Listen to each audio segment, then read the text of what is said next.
এখন দেখব উপপাদ্য ১, যেখানে প্রমাণ করতে হবে ত্রিভুজের যে কোনো বাহুর সমান্তরাল সরলরেখা, যে কোনো বাহুর সমান্তরাল সরলরেখা ওই ত্রিভুজের অপর বাহুদ্বয়কে বা তাদের বর্ধিতাংশদ্বয়কে সমান অনুপাতে বিভক্ত করে। সেক্ষেত্রে আমরা এবিসি ত্রিভুজের অনুরূপ করে যদি একটি ত্রিভুজ আঁকি,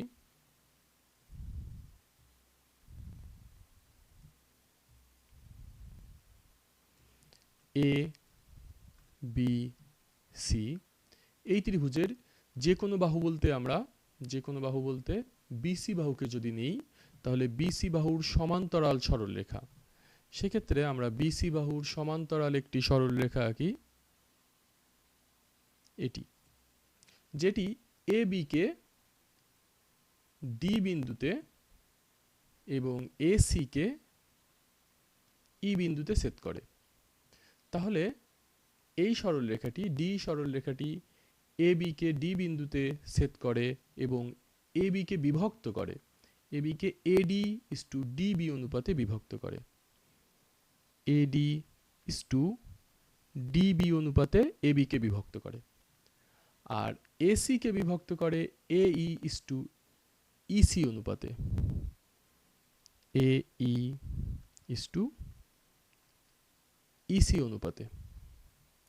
সেক্ষেত্রে উপপাদ্য অনুসারে ডিই যদি বিসি এর সমান্তরাল হয়, তাহলে এই বিভক্তের অনুপাত দুইটিও পরস্পর সমান হবে। তাহলে এবি এবং এসি অর্থাৎ অপর বাহুদ্বয় একই অনুপাতে বিভক্ত হবে, এটি হবে সমান, অনুপাতদ্বয়ের মান সমান হবে, অর্থাৎ এইটি আমাদেরকে প্রমাণ করতে হবে। সেক্ষেত্রে এটি হবে আমাদের প্রমাণের লক্ষ্য। আমরা যদি তাহলে প্রমাণের সুবিধার্থে ডিসি বা সিডি এবং বিই এদেরকে পরস্পর যোগ করে দিলাম। সেক্ষেত্রে আমরা এখন যদি দেখি,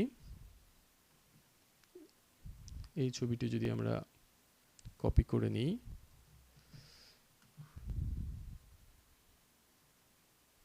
তাহলে প্রথমে যদি আমরা কেবলমাত্র এ বি ই এই অংশে দেখি, এ বি তে দুইটি ত্রিভুজ আছে, এ ডিই এবং ডিবিই। এই দুইটি ত্রিভুজের মধ্যে যদি আমরা খেয়াল করি, অর্থাৎ বাকি অংশ যদি আমরা মুছে দিই, তাহলে জিনিসটা খেয়াল করতে সুবিধা হবে।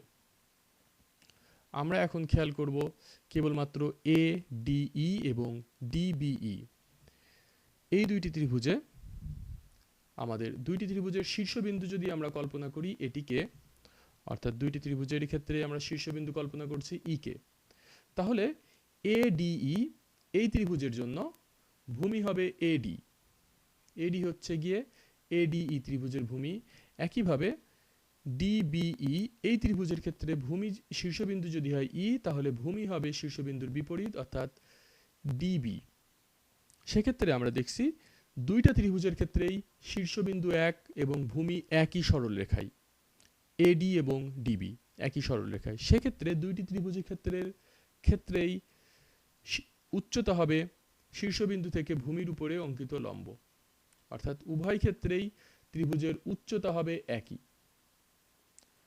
দুইটি ত্রিভুজের যদি উচ্চতা একই হয়, অর্থাৎ একই উচ্চতা বিশিষ্ট ত্রিভুজ সমূহের ক্ষেত্রফল ভূমির সমানুপাতিক, অর্থাৎ দুইটি ত্রিভুজের যদি উচ্চতা একই হয়, তাহলে তাদের ক্ষেত্রফলের অনুপাত ভূমির অনুপাতের সমান হবে।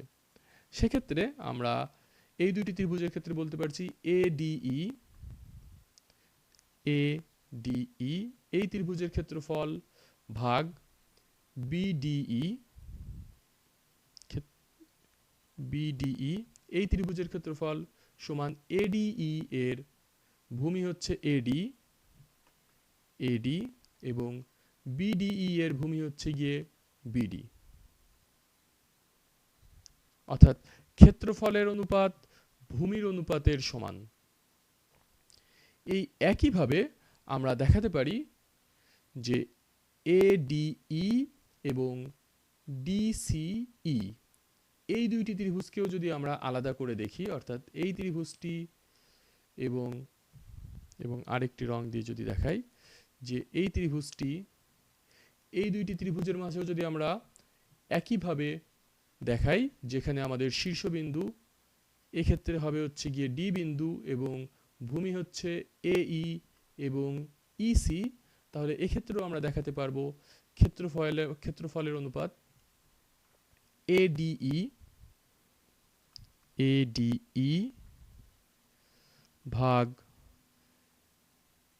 ডিসিই বা ডিইসি, ক্ষেত্রফল ডিইসি সমান এডিই এর ভূমি, এক্ষেত্রে যেহেতু শীর্ষবিন্দু ডি, তাহলে ভূমি হচ্ছে এই অংশটি অর্থাৎ এই হচ্ছে ভূমি এই, এবং এক্ষেত্রে ডিইসি এর শীর্ষবিন্দু যেহেতু এটি, তাহলে এক্ষেত্রে ভূমি হচ্ছে গিয়ে ইসি।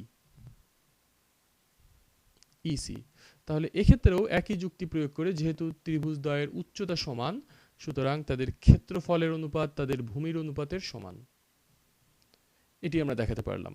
এখন আমরা যদি এই অনুপাত এবং এইটির মাঝে যদি তুলনা করি, তাহলে দেখব উপরে উভয় ক্ষেত্রে আছে এডিই এবং এডিই, কিন্তু নিচে আছে হচ্ছে গিয়ে ক্ষেত্রে ডিইসি এবং ডিবিই। তাহলে আমরা যদি এখন দুইটা ত্রিভুজ ডিইসি এবং ডিবিই এই দুইটি ত্রিভুজের মাঝে যদি তুলনা করি, তাহলে দেখব যদি ডিইসি এই ত্রিভুজের শীর্ষবিন্দু হয় সি এবং ডিবিই এই ত্রিভুজের শীর্ষবিন্দু হয় এটি, তাহলে ডিবিই এই ত্রিভুজের ক্ষেত্রে ভূমি হচ্ছে গিয়ে এটি ডিই, আবার ডিসিই এই ত্রিভুজের ক্ষেত্রেও ভূমি হচ্ছে গিয়ে ডিই। তাহলে উভয় ত্রিভুজের ক্ষেত্রে আমরা যদি এটিকে নির্দেশ করি,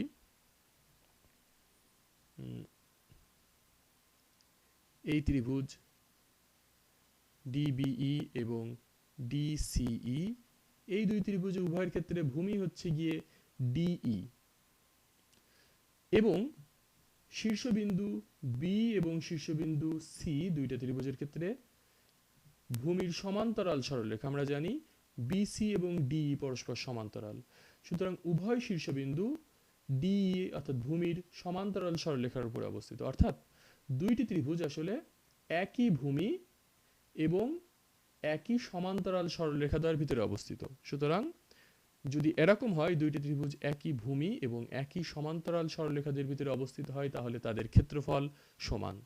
সেক্ষেত্রে আমরা বলতে পারবো বিডিই অর্থাৎ এই ক্ষেত্রফল বিডিই সমান সিডিই বা ডিইসি, আমরা এখানে এইটার মনে করেই প্রকাশ করছি, সমান ডিইসি। তাহলে আমরা যদি দেখি এক্ষেত্রে এইটি সমান এইটি, দুইটি ত্রিভুজ ক্ষেত্রফল সমান, সুতরাং এটি সমান এটি। তাহলে আমরা বলতে পারছি ত্রিভুজ ক্ষেত্রফল এ ডিই, অর্থাৎ আমরা এখান থেকে যদি নিয়ে আসি এ ডিই ভাগ ত্রিভুজ ক্ষেত্রফল ডিইসি সমান ত্রিভুজ ক্ষেত্রফল এডিসি এডিই অর্থাৎ বাম থেকে এডিই, আর ডিসি এর পরিবর্তে আমরা লিখতে পারছি আমরা বিডিই, ত্রিভুজ ক্ষেত্রফল বিডিই। এই সমীকরণ থেকে আমরা এখানে মান পরিবর্তন করে দিলাম, তাহলে এখানে এটার মান বসিয়ে দিলাম। সেক্ষেত্রে আমরা যদি দেখি এডিই বাই ডিইসি এটির মান হচ্ছে এই বাই ইসি, এই মান যদি আমরা বসিয়ে দিই এই বাই ইসি, যেটি এই অনুপাতের মান, সমান এডিই বাই বিডিই আমরা এখানে দেখেছি তার মান হচ্ছে এডি বাই বিডি। তাহলে এখান থেকে যদি আমরা মান বসিয়ে দিই, এটির মান এডি বাই বিডি, সুতরাং এই অনুপাত থেকে আমরা লিখতে পারছি এ ই অনুপাত ইসি সমান এডি অনুপাত বিডি বা ডিবি একই। আমরা যদি এটাকে বদলে দিই জাস্ট ডি কে মাঝখানে রাখার জন্য, তাহলে এই 1:EC। এটি আসলে আমাদের ই বিন্দু এসি কে যে অনুপাতে ভাগ করেছে সেটি হচ্ছে গিয়ে ডি বিন্দু এবি কে যে অনুপাতে ভাগ করেছে তার সমান। অর্থাৎ এটি ছিল আমাদের প্রমাণের মূল লক্ষ্য, এডি ইজ টু ডিবি সমান এই ইজ টু ইসি। অর্থাৎ উপপাদ্য 1 অনুসারে আমরা তাহলে দেখালাম যদি ত্রিভুজের কোনো বাহুর সমান্তরাল সরলরেখা ওই ত্রিভুজের অপর বাহুদ্বয়কে সমান অনুপাতে বিভক্ত করে। এক্ষেত্রে আমরা যদি এই ছবির ক্ষেত্রেও উপরের যে যুক্তিগুলো দিলাম সেই যুক্তিগুলো যদি কাজে লাগাই তাহলে দেখব যদি এবি কে বর্ধিত করা হয়, অর্থাৎ যদি ডি রেখাটি ত্রিভুজের বাইরে দিয়ে যায়, তাহলে যদি আমরা এবি কে বর্ধিত করি এবং এসি কে বর্ধিত করি তাহলেও যে অনুপাতে বিভক্ত করবে বর্ধিতাংশকে সেই অনুপাত দুইটিও পরস্পর সমান হবে। একই যুক্তিগুলো এক্ষেত্রেও প্রযোজ্য। আমরা যে যুক্তিগুলো এখানে দেখা হলো সেগুলো যদি ওই ছবির জন্য মেলাই তাহলে দেখব সবকিছু মিলে যাচ্ছে। সুতরাং একটির জন্য দুইটি ছবি এঁকে একটির জন্য বললেই আমাদের বাকি সবগুলো মিলে যাবে।